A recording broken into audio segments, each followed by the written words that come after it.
नमस्कार दोस्तों, स्वागत है आपके अपने चैनल देव एजुकेशन डीएनए में। अब तक हमने चर्चा की थी राजस्थान में नदियों का टॉपिक पढ़ रहे थे, जिसमें अरब सागर में जल ले जाने वाली नदियां, इसके बाद पढ़ा था हमने बंगाल की खाड़ी में जल ले जाने वाली नदियां। आज हमारा नदियों से संबंधित अंतिम टॉपिक है, जिनके बारे में चर्चा करेंगे कि अंतः प्रवाही नदियां या आंतरिक प्रवाही नदियां। साथियों, आंतरिक प्रवाही नदियां क्या होती है, इसके बारे में आज हम चर्चा करते हैं। आंतरिक प्रवाही की नदियां वे नदियां होती है जिसका जल ना तो अरब सागर में जाता है और ना ही उसका जल आपके बंगाल की खाड़ी में जाता है। यानी उन नदियों का जल किसी मैदानी भागों में विलुप्त हो जाता है, अर्थात अपने ही प्रवाही क्षेत्र के कोई मैदानी भाग जहां पर होते हैं वहां पर वो लीन हो जाती है, डेथ हो जाती है या रुंडित हो जाती है, इसलिए इसे रुंडित नदी भी कहा जाता है। तो बात करते हैं आंतरिक प्रवाही की नदियों में। यानी सबसे पहले आप ये याद रखना कि यह नदियां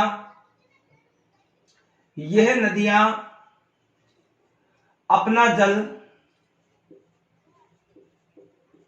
ना तो अरब सागर में ले जाती है, याद रखना, ना तो अरब सागर में ले जाती है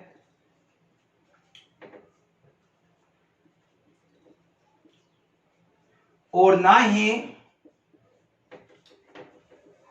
ही ये नदियां अपना जल बंगाल की खाड़ी में ले जाती है।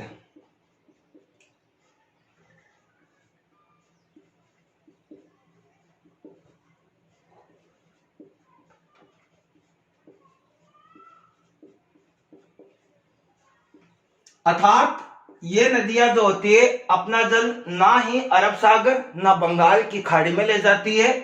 ये नदियां फिर कहां जल लेकर जाएगी, यानी अपने ही प्रवाही क्षेत्र में, अपने ही प्रवाही क्षेत्र में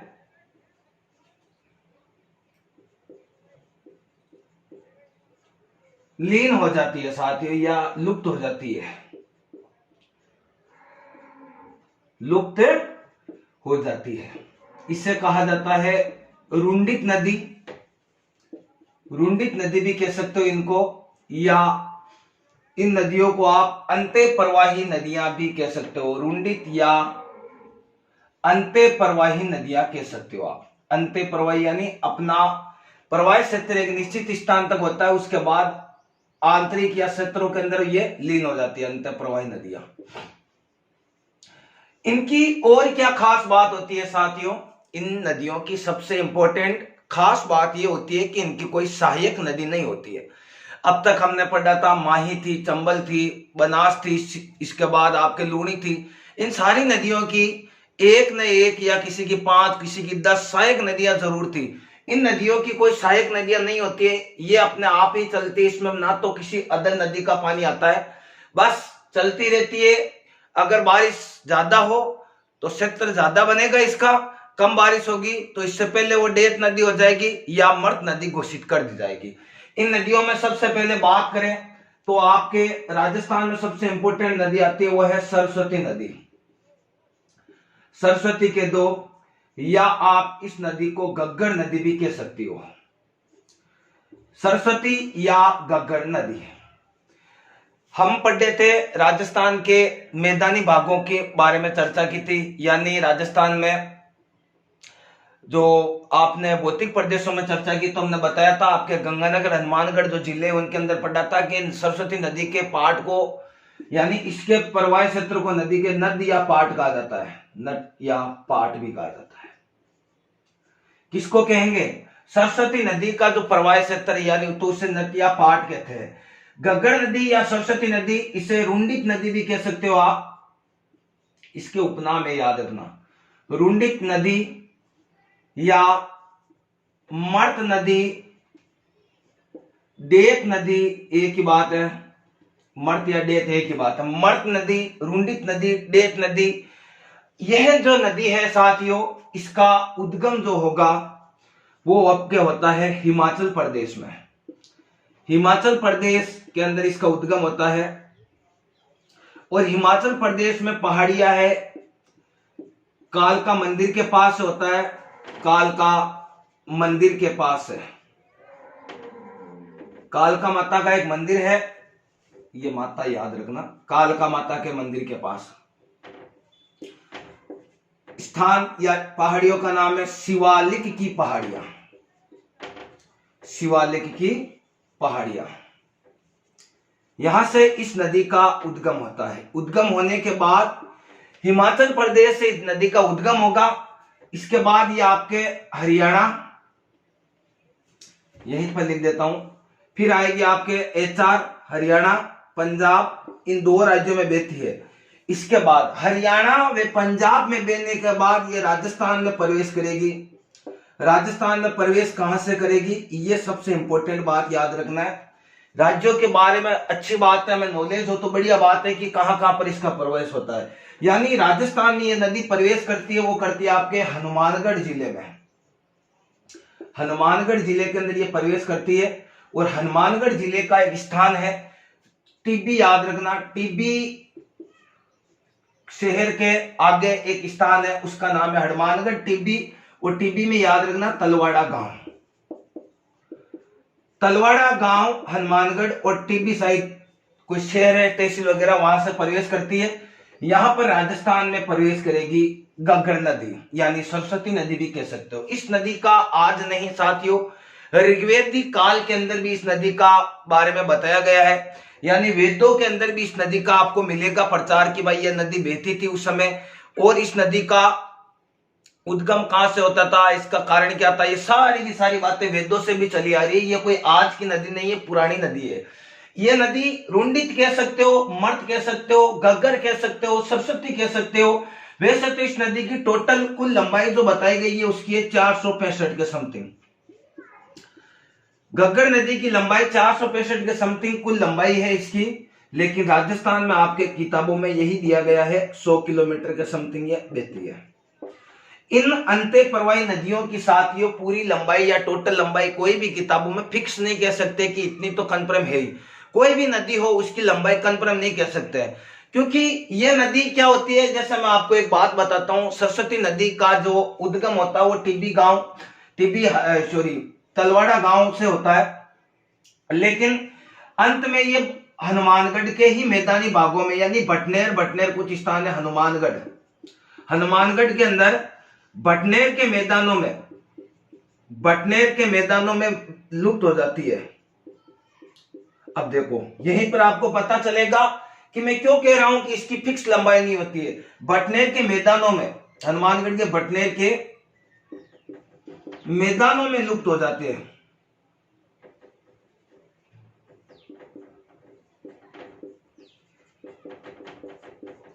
लेकिन अगर बारिश तेज हो, कई बार देखते हैं कि बारिश राजस्थान में बहुत ही तेज होती है, और मानसून अच्छा हो तो ये नदी फिर कहां चली जाती है, इससे आगे जाएगी गंगानगर। गंगानगर में बहती है। गंगानगर के आपके अनूपगढ़ है, इन क्षेत्रों में, अनूपगढ़ जैसे क्षेत्रों के अंदर बहती है, और आगे ये क्या हो जाती है, लुप्त हो जाती है। अब देखो तेज बारिश नहीं होगी तो हनुमानगढ़ तक बहेगी, और तेज बारिश होगी तो फिर आगे गंगानगर तक जाएगी। और भी तेज बारिश हो जाए तो फिर ये कहां जाएगी, अगर और भी तेज बारिश हो तो ये साथियों ये पाकिस्तान में जाएगी। पाकिस्तान में इस नदी को कहा जाता है हकरा, ये भी याद रखना। पाकिस्तान में ये जाएगी, और पाकिस्तान के फोर्ट के अब्बास, किताबों में लिखा है फोर्ट के अब्बास में, उन स्थानों में ये आपकी क्या हो जाती है, लुप्त हो जाती है। फोर्ट के अब्बास में यह लुप्त हो जाती है। आई बात समझ में? क्यों नहीं कहता मैं कि इनकी नदियों की लंबाई फिक्स होती है, क्योंकि साथियों हनुमानगढ़ तक ये बहती है, इसके बाद ये लीन हो जाती है। लेकिन तेज बारिश हो तो गंगानगर तक जाएगी, अगर तेज बारिश इससे भी ज्यादा हो तो फिर पाकिस्तान के अंदर हकरा कहता है इस नदी को, और ये फोर्ट के अब्बास तक जाएगी, फिर इसके बाद लीन हो जाएगी। इस नदी को हनुमानगढ़ जो रेलवे स्टेशन है, या हनुमानगढ़ जो जंक्शन है, हनुमानगढ़ जो शहर है वो उसका शोक कहा जाता है। यानी इस नदी को यह भी याद रखना, हनुमानगढ़ का शोक कहा जाता है, और राजस्थान का शोक भी कह सकते हो इसे, हनुमानगढ़ का शोक। घग्गर नदी क्यों कहते हैं, क्योंकि जब भारी बारिश हो, बाढ़ आने की कगार हो, यानी बारिश हो तो हनुमानगढ़ जो शहर है, जंक्शन है, वो जलमग्न हो जाता है या डूब जाता है। तो ऐसी स्थिति में इसे हनुमानगढ़ का शोक कहा जाता है। कई किताबों में यह भी लिखा गया सरस्वती नदी को कि ये राजस्थान का शोक कौन सी नदी को कहा जाता है, सरस्वती नदी को। इसी के किनारे भटनेर दुर्ग बना हुआ है, याद रखना, भटनेर दुर्ग हनुमानगढ़ में बना है साथियों। भटनेर दुर्ग गग्गड़ नदी के किनारे पर बना हुआ है। भटनेर दुर्ग गग्गड़ नदी के किनारे पर बना है। इसी के साथ आपको कुछ सभ्यता याद रखना है। एक तो याद रखना कालीबंगा, कालीबंगा, एक याद रखना पीलीबंगा। ये जो सभ्यता है इंपॉर्टेंट, ये सभ्यता आपके कौन सी नदी के किनारे है, क्वेश्चन पूछा जा सकता है। सरस्वती नदी के किनारे कालीबंगा, पीलीबंगा जो सभ्यता है वो सरस्वती या गग्गड़ नदी के किनारे पर स्थित है, याद रखना। आगे हम पढ़ेंगे अमलानंद घोष ने कालीबंगा सभ्यता का उत्खनन किया था या खोज की थी, उसके बाद उत्खनन किसने किया था। कालीबंगा का शाब्दिक अर्थ होता है काले रंग की चूड़ियां। यहाँ पर क्या क्या अवशेष मिले हैं। सभ्यता किसे कहा जाता है, सभ्यता किसी भी खुदाई करने के बाद, यानी इससे पता चलता है कि यहाँ पर कैसी सभ्यता थी पहले, जैसे आज हम यहाँ खड़े हैं, मैं आपको बता रहा हूँ या पढ़ा रहा हूँ। इसके बाद भूकंप आए या कुछ प्राकृतिक आपदा आ जाए, हम सारे के सारे दब जाते हैं। दबने के बाद क्या होगा, फिर आगे कोई जनरेशन पैदा होगी या पीढ़ी आएगी या फिर कोई काल आएगा, खुदाई करेगा, खुदाई करने के बाद यहाँ पर बोर्ड दिखेगा, मार्कर दिखेगा, या फिर आपको कोई भी ईयरफोन है, मोबाइल है, ये सब दिखेगा, तो लोग क्या कहेंगे कि एक सभ्यता थी, मानव सभ्यता, जहां पर पढ़ाई भी की जाती थी, बोर्ड पर पढ़ाया जाता था, मोबाइल भी उस समय प्रचलित थे, और उस समय में लोगों के पास टेलीविजन थे या मनोरंजन के साधन, कई बातें, जैसे गाय पालते थे, पशुपालन था, घोड़ा पालते थे। हमारे जो वर्तमान समय में जितनी भी बातें हैं खुदाई के वक्त वो वापिस निकले, तो इसके बारे में चर्चा कर सकते हैं कि भाई इस समय में इस सभ्यता में ये लोग ये कार्य करते थे। हम पढ़ते हैं कि कालीबंगा के अंदर क्या होता है कि यहाँ पर क्या मिले, बेल मिलते हैं, ये मिलते हैं, वो मिलते हैं। यहाँ पर सूरकोटड़ा गुजरात के अंदर घोड़े पालने की अलग अलग बातें, अलग अलग जहां पर खुद गए वर्त, कहीं हम देखते हैं कि मर्तबांड मिलते हैं, कहीं पर मिट्टी के पात्र, कहीं पर नटराज की मूर्ति मिलती है। तो यहाँ पर उस सभ्यता के अवशेष मिलते हैं, उस सभ्यता के बारे में एक जानकारी देते हैं। हालांकि मैं ये जो टॉपिक है वो बाद में, हिस्ट्री का टॉपिक है, बाद में आपको करवाऊंगा। तो कौन कौन सी बातें हो गई। हनुमानगढ़ का शोक कहा जाता है राजस्थान की गग्गड़ नदी को। इसके साथ भटनेर दुर्ग बना हुआ है, कालीबंगा, पीलीबंगा इस सभ्यता के किनारे है, राजस्थान का शोक भी कहा जाता है। एक यहाँ पर याद रखना, तलवाड़ा गांव के पास यहीं पर एक झील है, तलवाड़ा। तलवाड़ा साथियों एक झील है, खारे पानी मीठे पानी की झीलों में आगे बताऊंगा। तलवाड़ा जो झील है वो राजस्थान में लगभग इसकी 7 किलोमीटर लंबाई बताई गई है। सबसे नीची झील है, नीची यानी नीचाई पर स्थित है, यानी कम, ऊंची नहीं है, यानी सबसे नीची झील है। कौन सी, तलवाड़ा झील, हनुमानगढ़ में, याद रखना। तो साथियों सबसे ऊंची झील कौन सी है ये बताओ आप मेरे को। राजस्थान में सबसे ऊंचाई पर स्थित झील कौन सी है। उसका पानी कहा जाता है कि सर्दियों में बर्फ जम जाता है, ऐसी स्थिति आ जाती है, तो वह है आपके निक्की झील सिरोही में। टोडरोक, टोडनोक आगे हम पढ़ेंगे। निक्की झील सिरोही के अंदर है, लेकिन यह सबसे नीचाई पर है, याद रखना, तलवाड़ा झील। कालका माता के मंदिर के पास मैंने करवा दिया। भटनेर दुर्ग हो गया, अनूपगढ़ फोर्ट के पास अंत में चली गई। कुल लंबाई राजस्थान में 100 वैसे 465 के समथिंग बताई गई है। यह है साथियों गग्गड़ नदी के बारे में चर्चा। अब इसके बाद और कौन सी बातें हैं मैं आपको और बता देता हूं, एक बार आप स्क्रीनशॉट लो तब तक। तो साथियों अब और इसके बारे में कोई बातें रह गई तो देख लो। यानी कालीबंगा सभ्यता के बारे में, हम पढ़ रहे हैं सरस्वती नदी। सरस्वती नदी या गग्गड़ नदी के बारे में आज बात कर रहे हैं। अंत्यप्रवाही नदियों में इसे रुंडित नदी या मर्त नदी भी कहा जाता है। नाली या पाट कहा जाता है इसके प्रवाही क्षेत्र को, यानी गग्गड़ नदी को। इसके बाद बात करते हैं इसका उद्गम हिमाचल प्रदेश में कालका माता के मंदिर के पास शिवालिक की पहाड़ियों से इसका उद्गम होता है। इसके बाद ये राजस्थान में कहां प्रवेश करेगी, हरियाणा में, पंजाब के बाद, पंजाब हरियाणा में बहने के बाद राजस्थान में प्रवेश करते वो है आपके हनुमानगढ़ जिले के अंदर टिब्बी शहर के तलवाड़ा गांव में प्रवेश करती है। यही तलवाड़ा गांव में एक झील बनी हुई है, तलवाड़ा झील, जो राजस्थान की सबसे नीचाई पर स्थित झील है। 7 किलोमीटर के समथिंग इसकी लंबाई बताई गई है। राजस्थान में आगे बात करते हैं घग्गर नदी के बारे में। तो 465 के समथिंग इसकी कुल लंबाई है, जिसमें राजस्थान में 100 किलोमीटर लंबाई इस सरस्वती नदी या घग्गर नदी की है। इसी के किनारे आपको ये याद रखना, हनुमानगढ़ के अंदर भटनेर दुर्ग बना हुआ है और कालीबंगा पिल्लीबंगा सभ्यता है। इसके साथ आपको एक सभ्यता और लिख लेना है, रंग महल। रंग महल सभ्यता भी इसी के किनारे पर है, यानी कालीबंगा पिल्लीबंगा और रंग महल सभ्यता कौन सी नदी के किनारे है? सरस्वती या घग्गर नदी के किनारे। भटनेर दुर्ग हो गया हनुमानगढ़ के अंदर, यहाँ पर भारी बारिश के कारण ये डूबने की कगार या क्या होता है, वर्षा का जल ज्यादा होता है, इसलिए इसे हनुमानगढ़ का शोक कहा जाता है। हनुमानगढ़ के आगे चलने के बाद हनुमानगढ़ के भटनेर के कुछ मैदानी भागों में ये लुप्त हो जाती है और तेज बारिश आती है तो गंगानगर के अंदर अनूपगढ़ है, इन क्षेत्रों में लुप्त हो जाती है। और इससे ज्यादा तेज बारिश हो तो पाकिस्तान के अंदर फोर्ट के अब्बास में लुप्त हो जाती है, आगे चली जाती है, यानी इसे पाकिस्तान में हकरा भी कहा जाता है। अब देखो साथियों, यहां मैंने लिखा गंगानगर। वैसे तो जिसे आपने पढ़ा होगा कि राजस्थान में नदियों के बारे में बात करें तो बीकानेर और चूरू में कोई नदी नहीं है। वैसे अगर बात करूं तो गंगानगर की भी कोई स्वतंत्र नदी नहीं है, लेकिन ये जो घग्गर नदी है वो अभी आपने देखा कि ये जो घग्गर नदी है वो गंगानगर के मैदानी भागों तक लुप्त होती है। अगर तेज बारिश आए तो यहाँ पर नदी है, लेकिन अगर घग्गर नदी में तेज बारिश या बाढ़ या कुछ नहीं आए तो गंगानगर में भी वैसे अपनी स्वतंत्र नदी कोई भी नहीं है। लेकिन ऐसा नहीं कह सकता कि गंगानगर में बिल्कुल भी नदी नहीं बहती है। गंगानगर में नदी बहती है। कौन सी? एकमात्र ये सरस्वती या घग्गर नदी के बारे में कह सकता हूं। आगे मैं लिख लिया होगा। अब मैं आपको बताता हूं राजस्थान की अंतर प्रवाही नदियों के अंदर आगे बात करते हुए आपकी सबसे इंपॉर्टेंट नदी है, वो भी इसी घग्गर नदी या सरस्वती नदी की तरह आपकी नदी है, उसका नाम है कांकली नदी।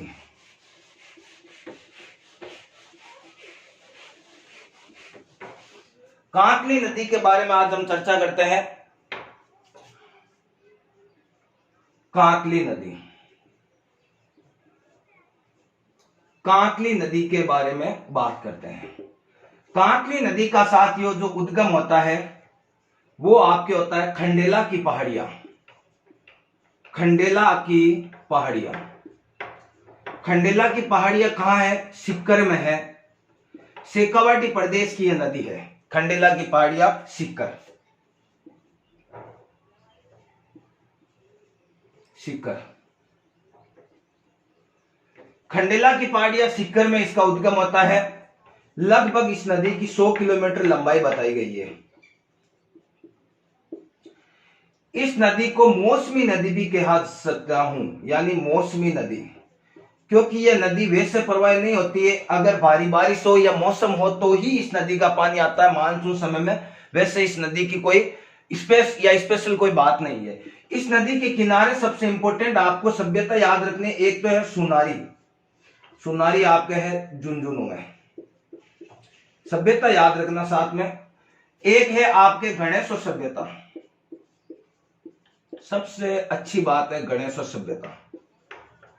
ये क्वेश्चन कई बार आपके एग्जाम में पुटअप किया गया। गणेश सभ्यता कौन सी नदी के किनारे है? कांकली नदी के किनारे।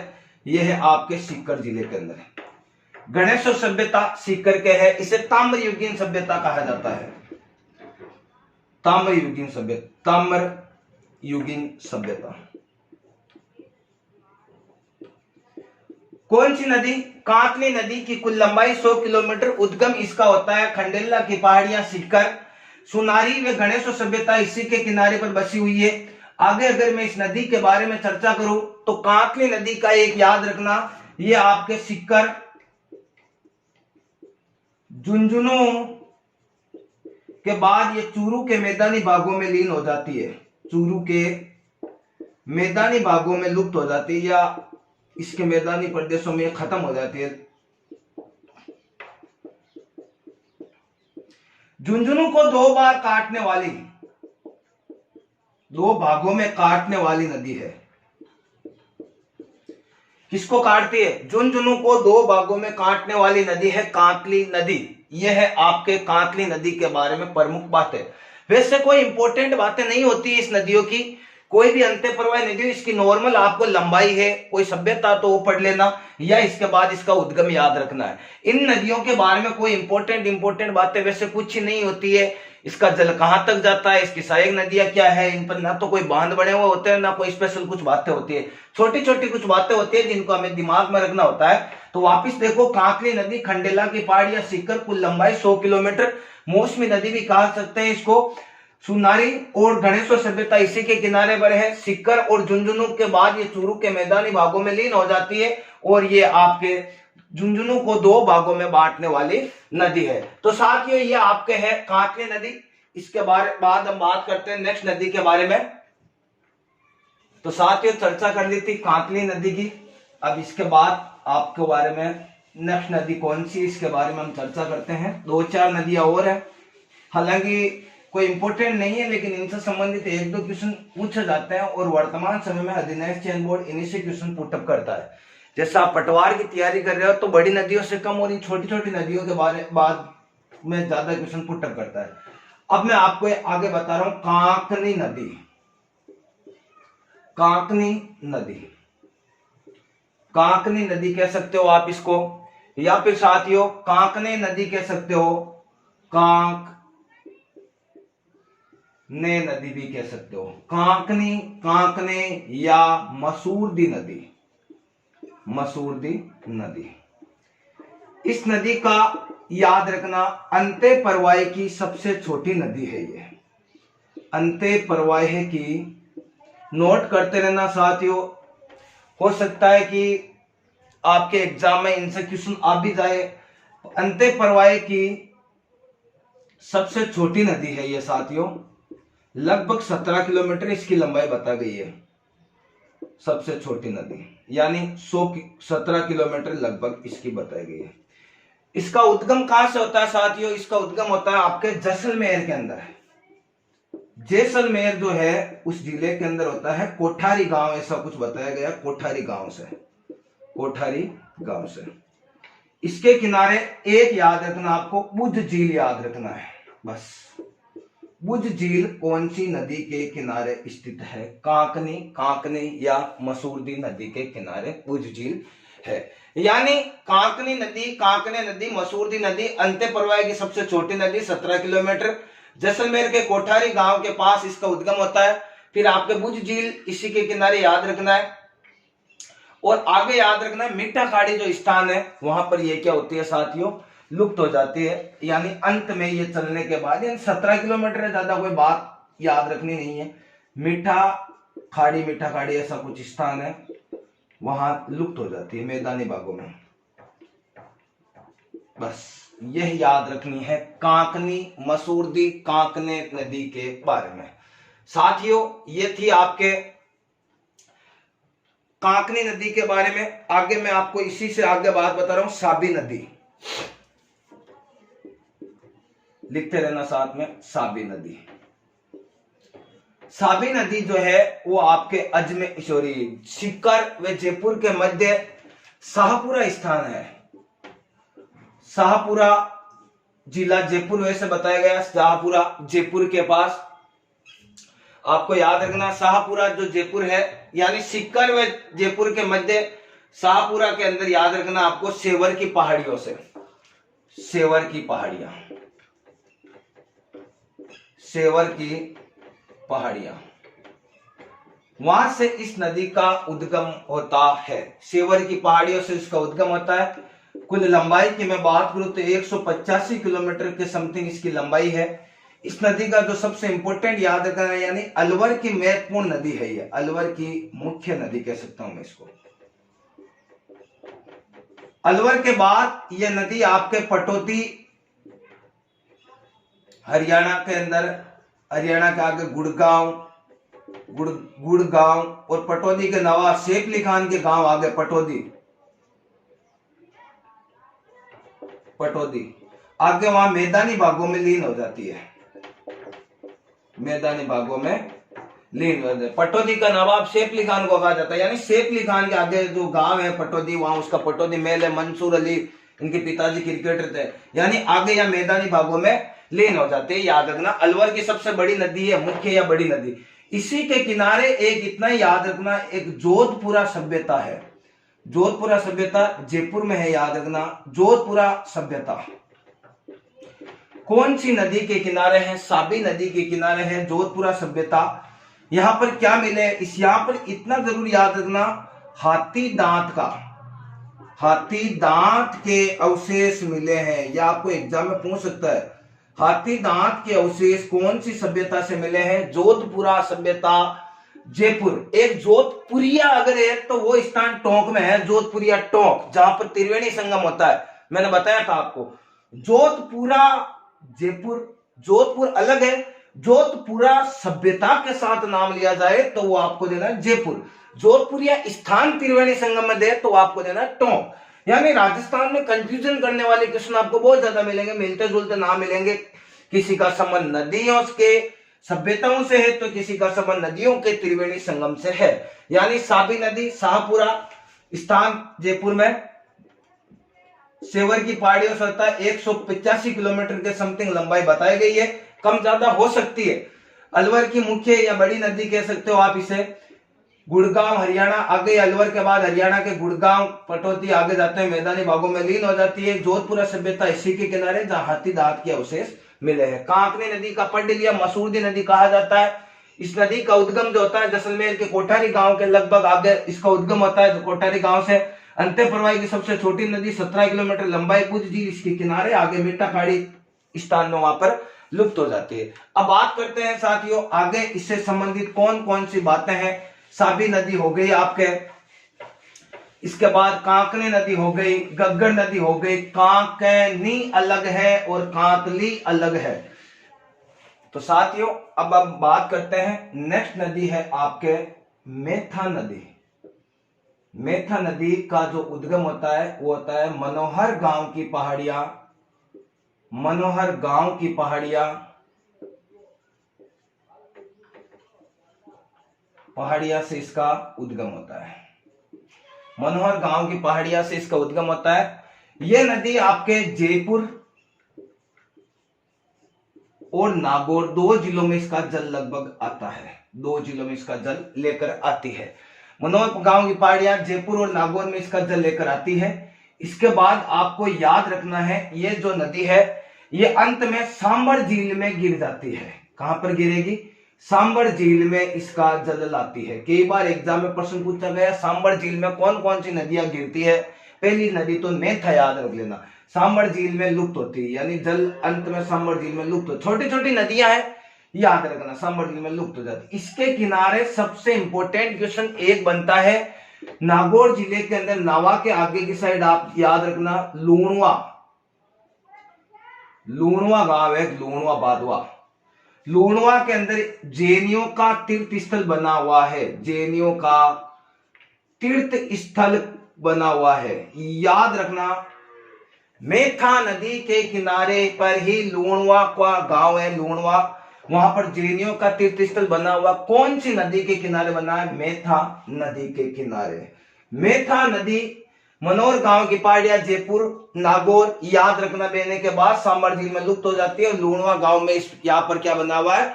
जैनियों का एक तीर्थ स्थल बना हुआ है साथियों। आगे अगर मैं बात करूं तो है आपके इसी नदी के क्रम को आगे बढ़ाता है रूपनगढ़ नदी, याद रखना है रूपनगढ़ नदी, ज्यादा कुछ नहीं है। रूपनगढ़ नदी किशनगढ़ की पहाड़ियां, किशनगढ़ की पहाड़ियां से इसका उद्गम होता है। किशनगढ़ की पहाड़ियां अजमेर, वैसे याद रखना ये नदी आपके अजमेर के बाद जयपुर, 2 ही जिले याद रखना, अजमेर व जयपुर में बहती है। अंत में कहां गिर जाएगी? सांबर झील में गिर जाती है, सांबर झील में गिर जाती है। ये लो भाई 2 नदियां, छोटी छोटी नदियां जो सांबर झील में मैंने गिरा दी है। पहली बात की थी मेथा नदी, रूपनगढ़ नदी सांबर झील में गिर जाती है। बस इतना याद रखना कि ये जो नदी है यानी मेथा नदी ये आपके उत्तर की साइड से गिरेगी और ये जो नदी है वो आपकी गिरेगी दक्षिण की साइड से, दक्षिण की साइड से गिरती है, याद रखना थोड़ी सी। इसके किनारे एक बात याद रखना आपको, निम्बार्क संप्रदाय की प्रधान पीठ बनी हुई है। निम्बार्क संप्रदाय, निम्बार्क संप्रदाय की प्रधान पीठ है सेलेमाबाद, सेलेमाबाद अजमेर में है। सेलेमाबाद किशनगढ़ और रूपनगढ़ के मध्य है अजमेर। किशनगढ़ सेलेमाबाद में निम्बार्क संप्रदाय की प्रधान पीठ सेलेमाबाद में, इसी के किनारे पर यानी रूपनगढ़ नदी के किनारे पर ही याद रखना है।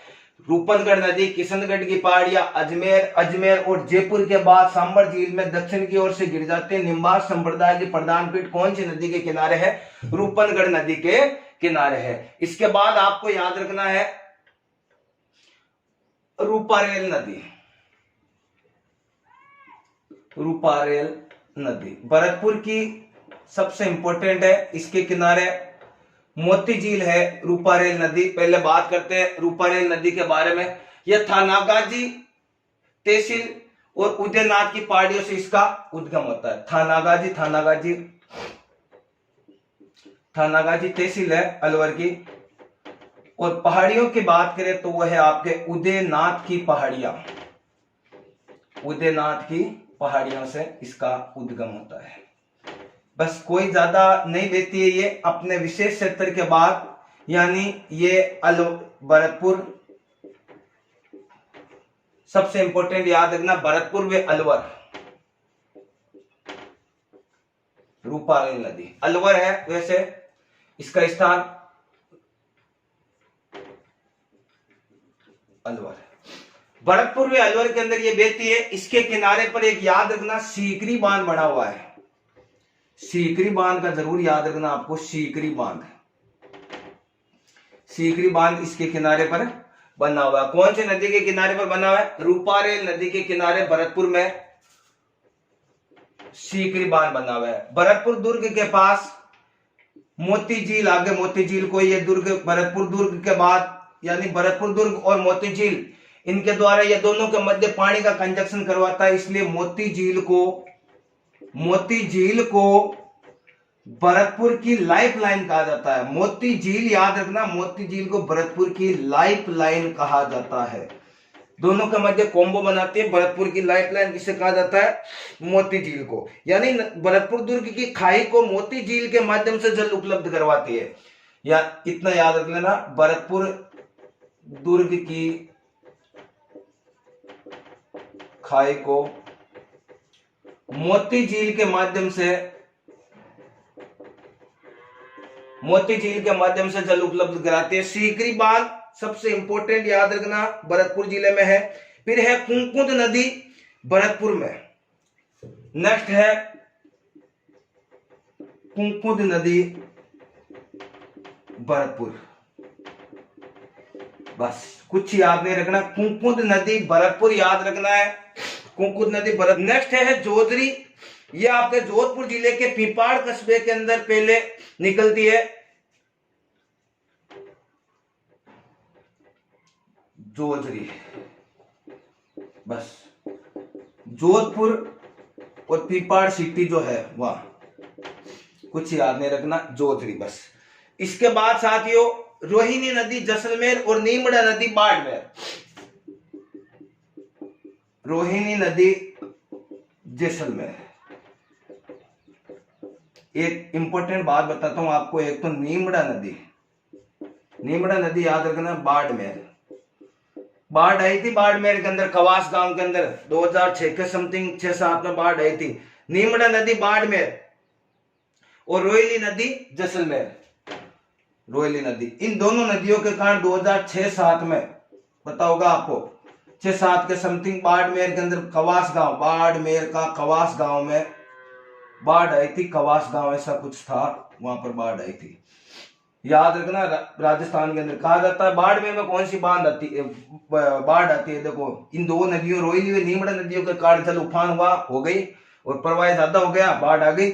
2006-7 के करीब बाढ़ आई थी। तो साथियों ये थी आपके आंतरिक या अंत्य प्रवाही की नदियां। तो विदा लेता हूं साथियों, इतना ही। बस मिलते हैं नेक्स्ट क्लास में, तब तक के लिए जय हिंद, जय भारत, धन्यवाद।